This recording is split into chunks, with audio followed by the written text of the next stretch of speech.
আমি কথাই দিতে ও কত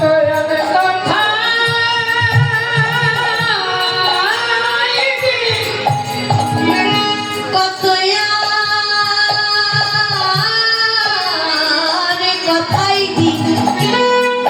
আমার কেটে গেল হরি বলে আমার জায়গা হলো না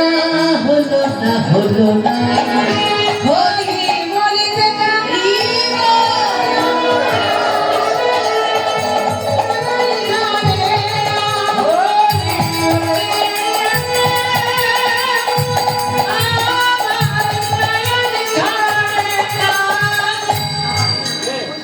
তাহলে কামদেবী দর্পচূর্ণ হলো শুধু কি তাই শোনো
ফুল সেই ফুলের সঙ্গে তুলনা করা যায় অনেকটা সোনার মতো দেখতে বলছে সোন কুসুমের সঙ্গে তুলনা করা তো দূরের কথা সোন গাছের মধ্যেই তো যেতে পারবে না সারা দেহ ক্ষত বিক্ষত হয়ে যাবে ক্ষত বিক্ষত হয়ে যাবে কারণ ওই সোন গাছে তার গায়ে কাটা আছে সোন গাছে ঢোকা যায় না পাথরে অন্য সন্তান তাহলে প্রভাবকারী ওই যে অরুণোদয় হয় সূর্যদেবের আরেক নাম হচ্ছে অরুণ অরুণের সঙ্গে তুলনা করা যায় বলতে শোনো ওই গগনের সূর্যদেব তিনি হলেন তেজময় ভাস্কর আর নবদ্বীপের ওই সূর্য তিনি হলেন নির্মল ভাস্কর তার কারণ গগনের সূর্যদেবে ক্ষয় আছে রাহু গ্রাস আছে তেজ আছে কিন্তু বৃদ্ধি নাই কিন্তু নবদ্বীপে এই সূর্যের ক্ষয় নাই রাহু গ্রাস নাই তেজ নাই কিন্তু বৃদ্ধি আছে যদি কোন ভক্ত আমার গৌরী চাঁদকে এই হৃদয় আকাশে উদয় করাতে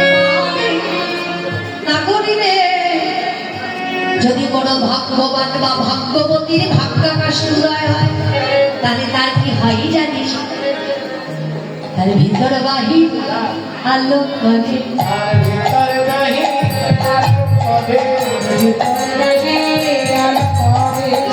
আমার গৌরী চাঁদের উদয় হলে ভিতর বাহির আলো করে আমার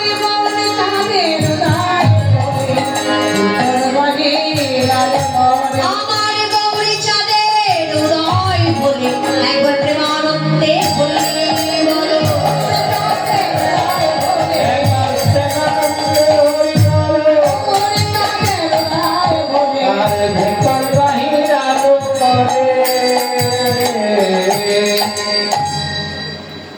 যার সঙ্গে বলছে তার সঙ্গেই তুলনা করা যাচ্ছে না তাহলে তুলনা করতে গিয়ে কি হচ্ছে আমার নাগরী রে আমার গোড়া রূপে যাই বলিহারে আমার গোড়া রূপে যাই বলিহারে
বৈষ্ণব মহাজন বলে আরো আছে সুবরণ বরণ হেরি নিজ বরণ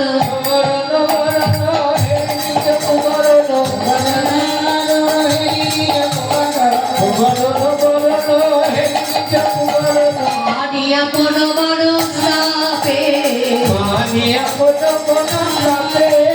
নিজ তন জারি ভস্ম সম করাইতে নিজ তন জারি ভস্ম সম করাইতে বৈঠালয়নল সন্তাপে